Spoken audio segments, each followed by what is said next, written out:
नमो अर्हन्तान्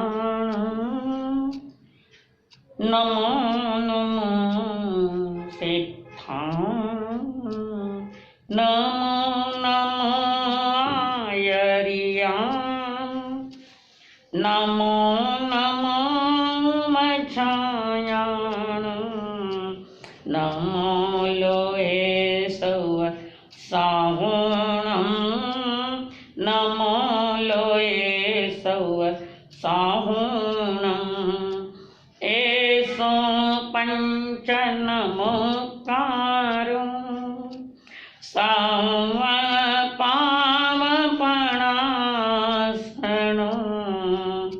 मंगलानंच सौवेसिं परमं हवै मंगलम्।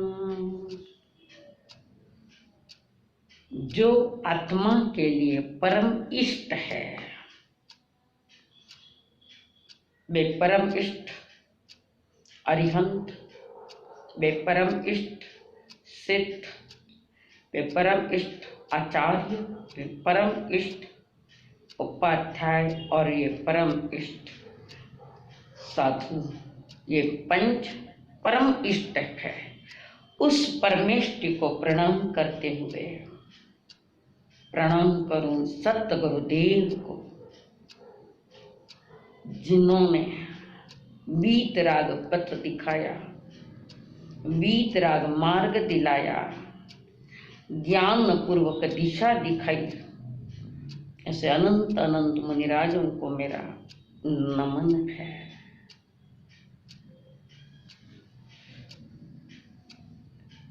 मनुष्य जन्म की महिमा वो ही जानता है जिन्होंने सत्संग किया है, शास्त्र वांचन किया है, जिन्होंने मनन किया, चिंतन किया, अनुभव किया है। उससे ही मनुष्य जन्म की महिमा समझ में आएगी कि मनुष्य जन्म ये कैसा दुर्लभ है। 4 गतियों में जीव कितने प्रकार के, तो उसके भेद करते हुए ज्ञानियों ने 563 भेद बताए थे। 14 नरक, 48 तिर्यंच, 303 मनुष्य और 198 देवता। ऐसे 563 जीवों के भेदों में सिर्फ 15 कर्म भूमियां मोक्ष जाने की योग्यता रख सकती है, और बाकी जितने भी है 563 में से 15 निकाल दो, 548 जो जीव के भेद है वो मोक्ष जाने के योग्य नहीं है। जितनी योग्यता, जितनी महानता परमात्मा महावीर ने मनुष्य जन्म को दी है, और बार बार कहा है कि मनुष्य जन्म दुर्लभ है। मनुष्य जन्म दुर्लभ नहीं, हमने दुर्लभ किया है। कारण हमने जिस मनुष्य जन्म को पाने से जिस ढंग से जीना चाहिए था वो ढंग हमारा नहीं था, बेढंगा जीवन जिया हमने। कर्म भूमि मनुष्य की जो महिमा है कि मनुष्य जन्म दुर्लभ है, तो वो मनुष्य जन्म दुर्लभ है जिसके साथ 8 बोल लेकर आया है। मनुष्य जन्म आर्य क्षेत्र उत्तम कौल परिपूर्ण इंद्रिया निरोगी काया लंबी आयु संत समागम शास्त्र श्रवण। आगे के 2 बोल के लिए मनुष्य कर्म भूमि मनुष्य को पुरुषार्थ करना पड़ेगा, संयम, श्रद्धा और संयम के द्वारा। ऐसे 8 बोल तो हमने अनंत बार पाई है, खैर अनंत बार खोए है। खोने के बाद भी आज पुनः उसी योनि में है जो सर्वश्रेष्ठ योनि है मनुष्य, कर्म भूमि का मनुष्य जो है। जितने भी जीव मुक्त हुए संसार से वो कर्म भूमि वाले से थे। 5 भरत, 5 ऐरावत और 5 महाविद्य है। इसमें जम्बूद्वीप में 1 भरत, 1 ऐरावत और 1 महाविद्य है। घाटकी खंड में 2 भरत, 2 ऐरावत, 2 महाविद्य, और अर्ध पुष्करार्ध द्वीप में 2 भरत, 2 ऐरावत और 2 महाविद्य है। इस प्रकार से ये 15 भेद है। ये महान अधिकारी है। परम पुण्य के उदय में आंट बोलूं सही तो ये पाया हुआ जो जन्म है, उस जन्म की दुर्लभता वो ही समझ सकता है जो संत चरणों में बैठकर चिंतन और मनन करे कि कितने मुश्किल से मिला है ये जन्म। ये लॉटरी कभी कभार लग जाती है, लॉटरी तो लग गई, पर जिस दुकान से लॉटरी खरीदी वहां से आपने टिकट दिखाकर पैसे नहीं लाए तो क्या मतलब है। टिकट नंबर लगने के बाद भी कोई उपयोग नहीं। ऐसे ज्ञानी जन के कर्म भूमि के मनुष्य बनकर तुम्हारा नंबर लग गया, फिर भी तुमने देव गुरु धर्म के पास जाकर वो लॉटरी, जन्म की लॉटरी जो मिली, उस लॉटरी का सही उपयोग कैसे किया जाए, तो वो आपने देव गुरु धर्म के पास पहुंचकर कमाया नहीं कुछ। हमारे लिए धन मूल्यवान है, जन्म मूल्यवान नहीं। ये जिंदगी जो हमने बिताई है, धर्म कमाने में बिताई, ऐश करने में बिताई है, जो एक अवसर मिला था उस अवसर का, मनुष्य जन्म के अवसर का मटिया मेट कर दिया। काली माँ पोत दी मनुष्य जन्म के लिए, और परमात्मा ने कहा है मानो तुम महान है, तुझमें वो योग्यता है। सोने में योग्यता है तो सुनार अच्छा गहना बना देता है, सोने की जगह पीतल है तो जो सोना चमचम कर रहा है वो पीतल नहीं करता। हमने इस जन्म से जो सोना पाया, इस सोने की जगह पीतल खरीद लिया, कर्मों के सारे पीतल। और ज्ञानी जन कहते यही तो तुम्हारी गलती हो गई है। कहते हैं इस संसार में एक मनुष्य काला है, कलुटा है, बेडौल है, विभत्स है और बद्या आकृति वाला है, तो एक गुलाब के फूल के समान सुंदर है, चित्त को आकर्षित करने वाला है, आकृति वाला, आकर्षक आकृति वाला है। इसका मूल कारण नाम कर्म ने जैसा दिया है, जैसा तैयार किया है आपको, तो ये नाम कर्म है। अब एक बात समझनी जैसे है कि हमारे पास 8 कर्म है, 4 घातिया कर्म और 4 अघातिया कर्म। घातिया कर्म जो आत्मगुणों की घात करे, और अघातिया कर्म जो आत्मा के लिए उपद्रव तो नहीं करती, पर अभी जीव को रोक रखा है शरीर में। ये अघातिया कर्म तब निपटता है जब 14वां गुण स्थान पूरा हो गया काल और निकल गए सिद्ध स्थान एक समय में, बस वहां कोई कर्म नहीं है। तो ज्ञानी जन कहते हैं जो कर्म परंपरा जो चल रही है हमारी, इसमें हमारी नादानी, हमारी बेपरवाही, हमारी प्रमाद दशा, हम बेजवाबदार स्वयं के प्रति हो गए हैं। तो नाना प्रकृति की आकृतियां, नाना प्रकार के रंग, नाना प्रकार के वर्ण है, गंध है, रस है, स्पर्श है, विचित्र शरीर मिला है। तो इसका मूल कारण है नाम कर्म। विचित्र है तो अशुभ नाम कर्म का उदय है, और अच्छा पर्सनैलिटी अच्छे तो शुभ नाम कर्म का उदय है। शरीर एवं शरीर से संबंधित अंग प्रत्यांग की कण कण की रचना करने वाला नाम कर्म है। एक बात याद रखना, नाम कर्म ने, गोत्र कर्म ने अपनी ओर से कोई मसाला नहीं दिया, एक भी मसाला अपनी ओर से दिया नहीं है। ये सारे मनुष्य जन की आकृति है, किसी जीव की आकृति, शरीर की आकृति बनाना है, जो कुछ बनाना है, जो सौंदर्य बनाना है, वो सारा मटेरियल घाती कर्म से मिला है। घाती कर्म ने जैसे ज्ञानावरण ने कुछ दे दिया, दर्शनावरण ने दे दिया, मोक्षणीय कर्म ने दिया, और अंतराय कर्म ने मटेरियल दिया है। जैसे मालिक मटेरियल देता है और कामगार बिल्डिंग खड़ा करता है, तो मटेरियल मालिक ने दिया है। तो जैसा मटेरियल हमने कमाया घातिया कर्मों के द्वारा, वो सारा मटेरियल अब अघात्या कर्म के पास आया है, और वो सारे सामान को लेकर नाम कर्म चित्रकारी करता है, शरीर को बनाता है। जैसा मटेरियल उस किसी का काला पलूटा में आया है मटेरियल, तो उसको काला पलूटा ही रखेगा। तो नाम कर्म की अपनी कोई जवाबदारी नहीं है, बस घातिया कर्मों से जो कुछ मिला है उससे वो तैयार करता है नाम, गोत्र आदि आदि। इस नाम कर्म को चित्रकार की उपमा दी है।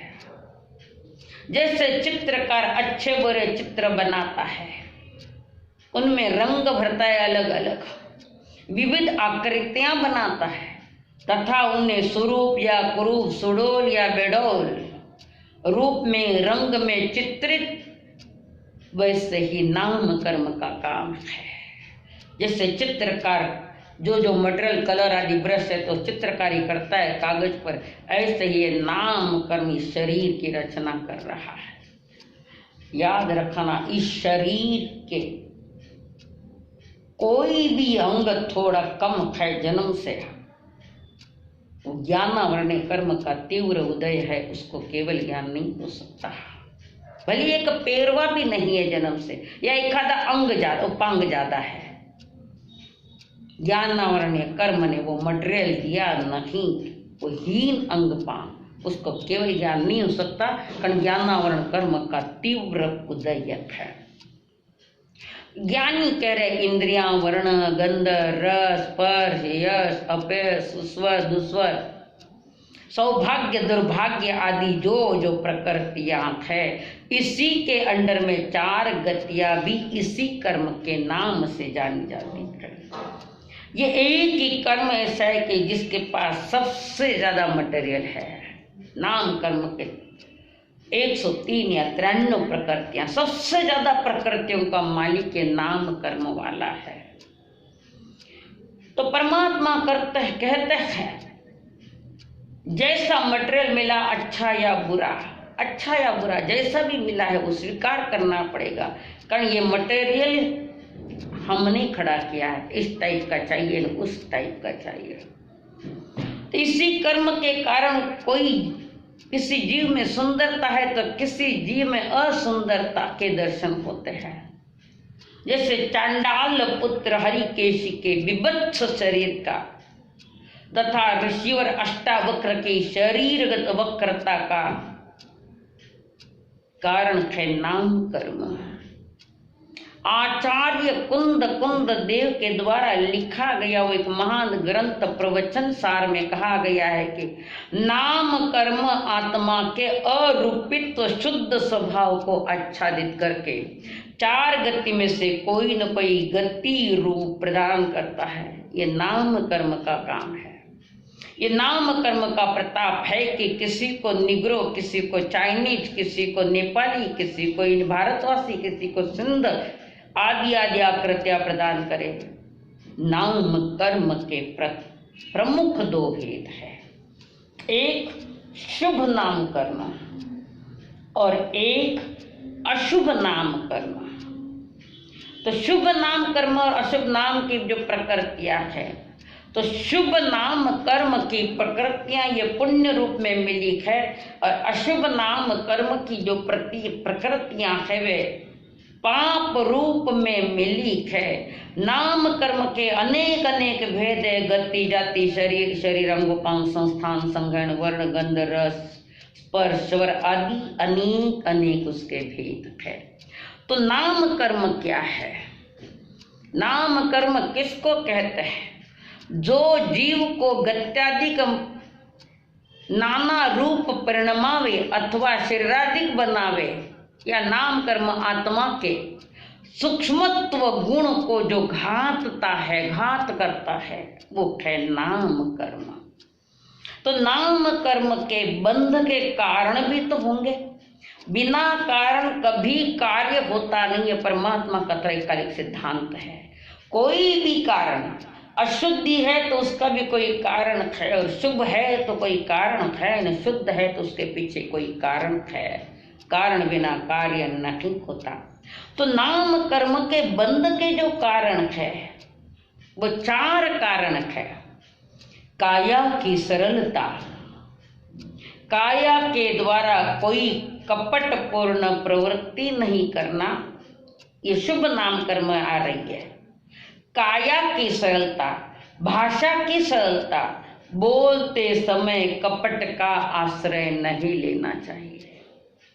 जैसे कोई बहन किसी दुकान, कपड़े की दुकान पर गई है, साड़ियाँ देख रही है, कपड़े भी देख रही है, और वो कामगार बताता है जो जो जिस प्रकार के कपड़े देखने के लिए मांगते हैं तो उनको वैसा ला कर देता है। कई बार ऐसा होता है कि कपड़े के दुकान में गया और वो कर्मचारी कहता है, बहन जी ऐसा कपड़ा और कहीं नहीं मिलेगा।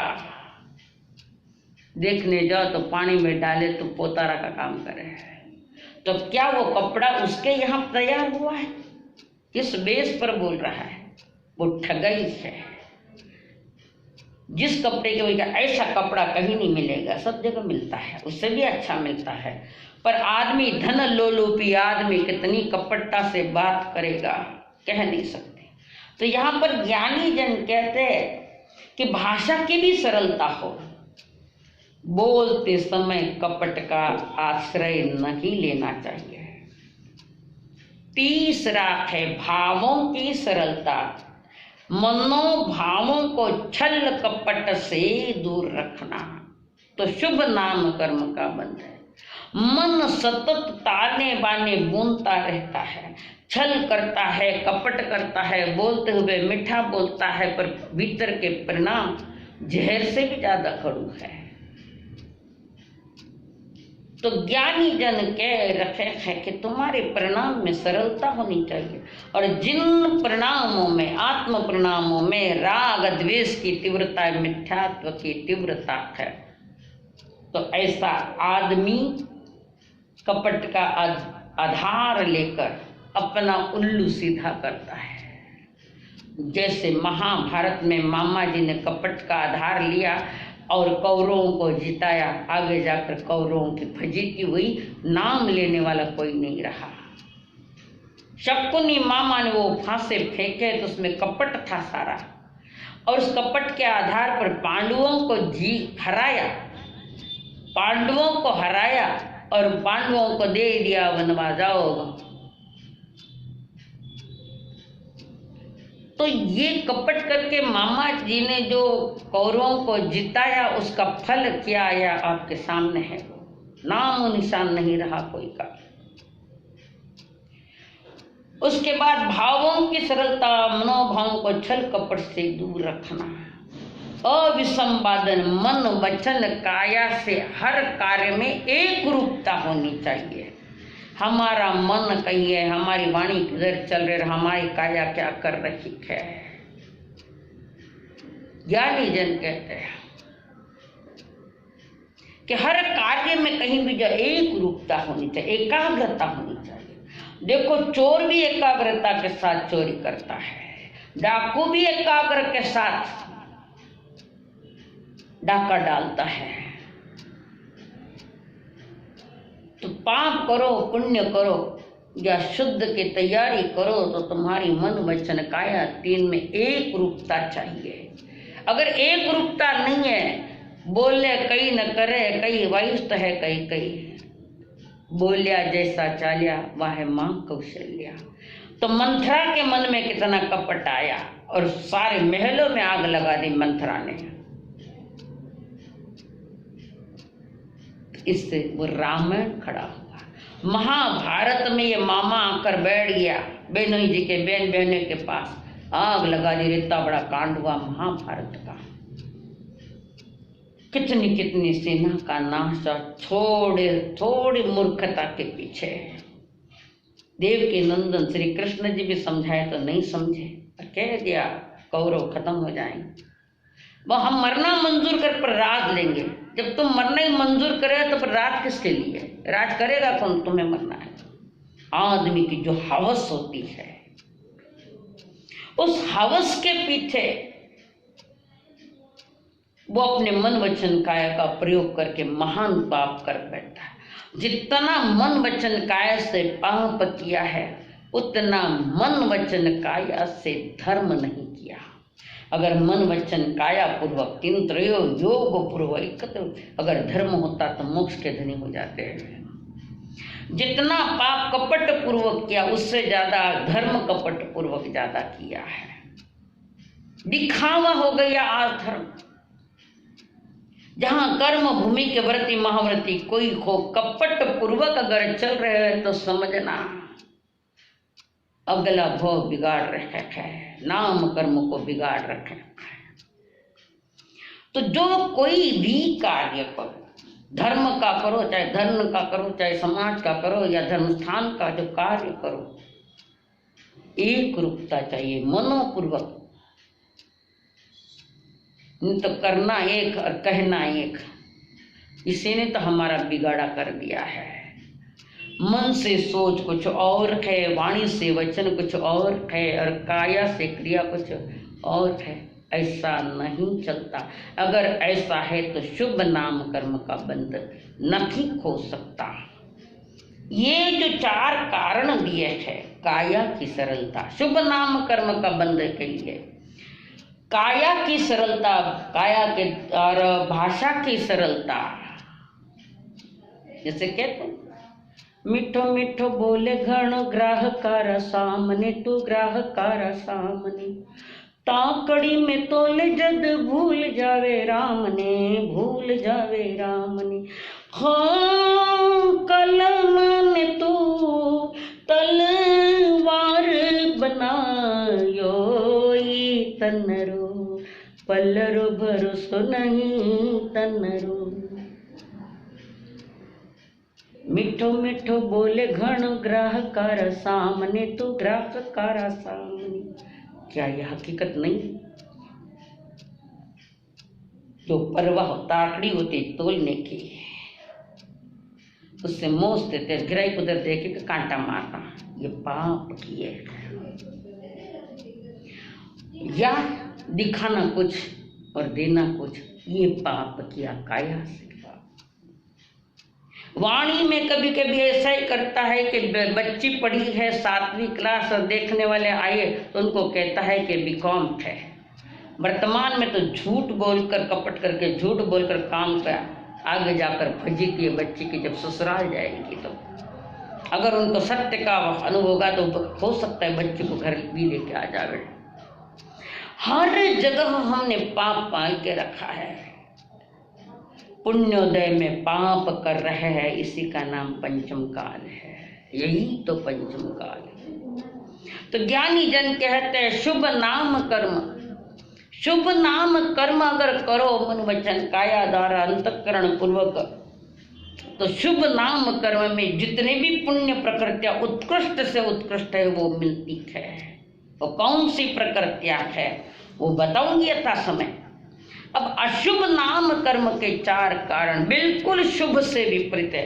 अशुभ नाम कर्म बंध के कारणों को जानकर कुछ बातों का ख्याल रखना पड़ेगा। मन और मुख एक रूप हो, जो मन में है वो मुख में आवे।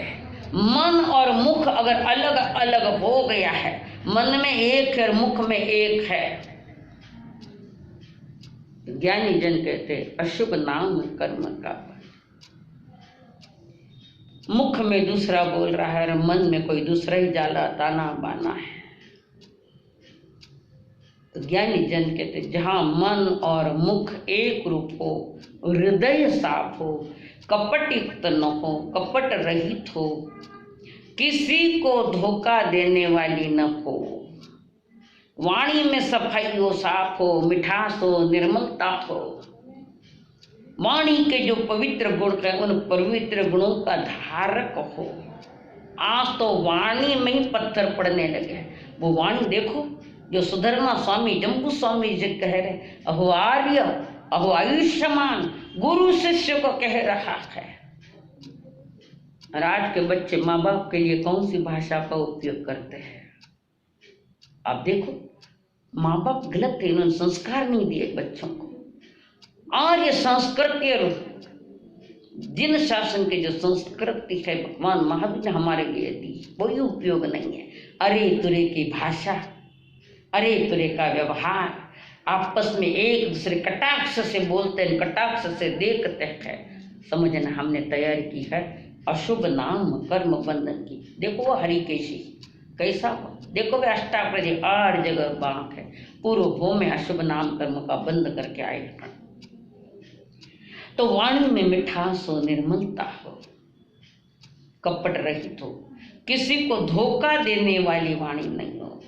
और कदम कदम पर हमने भी धोखे दिए और औरों ने भी धोखे खाए हैं, कदम कदम पर धोखे खाए, कपट किया। दुर्योधन ने क्या किया? लाक्षागृह तैयार किया, लाक्षागृह का एक बहुत बड़ा महल बना, इंद्रप्रस्थ बनाया और उनको बुलाया, पांडवों को एक दिन के लिए आप भी यहाँ रखो। भोले भाले सरल, भोले भाले भी नहीं, सरल मन की सरलता, वाणी की सरलता, और पांडव उस लाक्षागृह में आ गए। और कुंत माता जी आई है लाक्षागृह, ये तो वहाँ विदुर जी मौजूद थे और उनको कपट ध्यान में आ गया तो उन्हें अगली सारी प्रोसीजर बता दी। लंबा चौड़ा विषय, इस पर नहीं करूँ। पर दुर्योधन के मन में कदम कदम पर कपटता भरी थी, कदम कदम पर। साथ में कौंतेय पुत्र ये कर्ण जी थे और कुछ नहीं कर सकते थे, वो जो करेगा उनको बहुमान दिया। कर्ण की यही भूल है कि गलत में भी साथ दे दिया, गलत कामों में साथ दे दिया। जगह जगह समझता तो सब कुछ था, पर शिष्य अपने दोस्त के उपकार के तले दबा हुआ कर्ण गलत को भी स्वीकार करना पड़ा और आखिर कर्ण की दुर्दशा हुई। तो ज्ञानी जन कहते हैं, कपट रहित हो वाणी, किसी को धोखा देने वाली न हो। शारीरिक अवयवों से भी कोई धोखा न खाए, किसी अवयव से धोखा न दे। जैसे एक ग्वाले के पास एक बहुत बड़ा पंडित आया, ग्राहक आया, और ग्राहक ने पूछा ग्वाले से, ये गाय दूध कितना देती है? एक ग्वाल।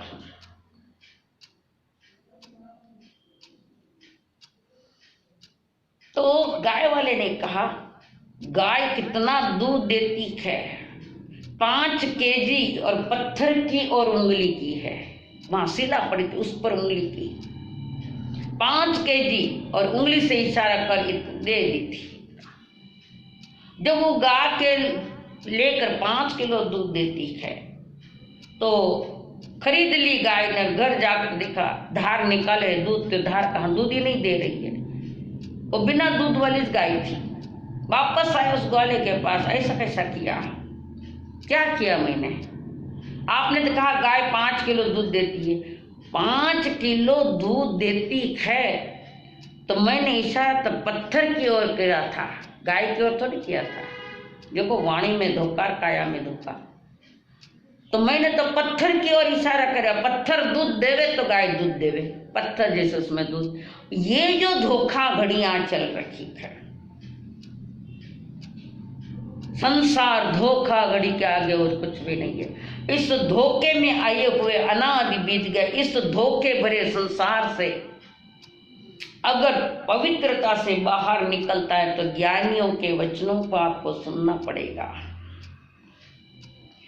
तो कहता है, शुभ नाम कर्म का फल, शब्द में मिठास वे जिनके वचन आदर पूर्वक सर्वत्र सुने जावे। जैसे हमारे प्रधानमंत्री, शब्द में कितनी मिठास। प्रधानमंत्री बने जो बने कि सारे देशों को सबको मित्र बना लिया। इष्ट शब्द, पुण्य देवी जबरदस्त है। इष्ट शब्द मिठास। तो आज वे लोग भी, मुसलमान भी हो तो मोदी की बात मान ले, इनको छोड़ दो कि एक फोन पर से छोड़ देते तो मोदी जो कहेंगे वो सही। कितना पुण्य जबरदस्त है इष्ट शब्द। और जिस समय देश आजाद हुआ था और देश का प्रधानमंत्री बनाने की बात चली, वहां भी कपट हुआ। जो जीता था उनको नहीं बिठाया, जो नहीं जीते उनको बिठा दिया। आपको सबको मालूम है आज तक क्या हुआ है वो। तो जिनके वचन आदर पूर्वक सर्वत्र सुने जावे, एवं वाणी में ओज है, आदेय है और प्रभावक वचन है, वो शुभ नाम कर्म का फलक है। कई बार ऐसा लगता है कि ये बोलता ही रहे, हमारे साथ बात करे, उनका एक एक शब्द फूलों जैसा गिर रहा है। ऐसा इष्ट शब्द शुभ नाम कर्म का फल है। इष्ट रूप, इष्ट गंध, रूप पर्सनालिटी सुंदर, अति सुंदर, जैसे श्रीपाल जी, शालीभद्र जी, बहुत हुए हैं इष्ट रूप वाले। इष्ट गंध, जिनके पसीने में भी सुगंध आती है, वो इष्ट गंध, तीर्थंकर के शरीर से सुगंध आती है। उत्कृष्ट नाम कर्म, शुभ नाम कर्म का बंध था। इष्ट रस, रसों की सरसता। इष्ट स्पर्श, त्वचा का कोमल एवं मनोज्ञ स्पर्श जहां मिलता है, ऐसा स्पर्श, इष्ट स्पर्श। शालीभद्र जी के शरीर को कोई अगर स्पर्श कर दे तो चुभता था शरीर जैसे, इतनी कोमल काया शालीभद्र जी की थी। त्वचा कोमल है और मनोज्ञ लगती है। इष्ट गति, चंचलता रहित चाल हो, इष्ट चाल, जिसमें कहते हैं शुभ विहाय गति। इष्ट पराक्रम, उत्थान, कर्म, बल, वीर्य और पराक्रम का इष्ट होना, शुभ होना, सुंदर होना। इष्ट स्वर, मधुर आवाज, कांत स्वर, स्वर में दीनता हीनता का ना होना। प्रिय स्वर, सरस एवं सुखद स्वर हो। मनोज्ञ स्वर, इसके विपरीत। ये है 14 प्रकार के शुभ नाम कर्म का फल है। यहाँ तक शुभ नाम कर्म की चर्चा कर ली। आगे यथा समय इसी नाम कर्म को आगे बढ़ाया जाएगा। बहुत बहुत धन्यवाद है। बहुत बहुत दया पालना।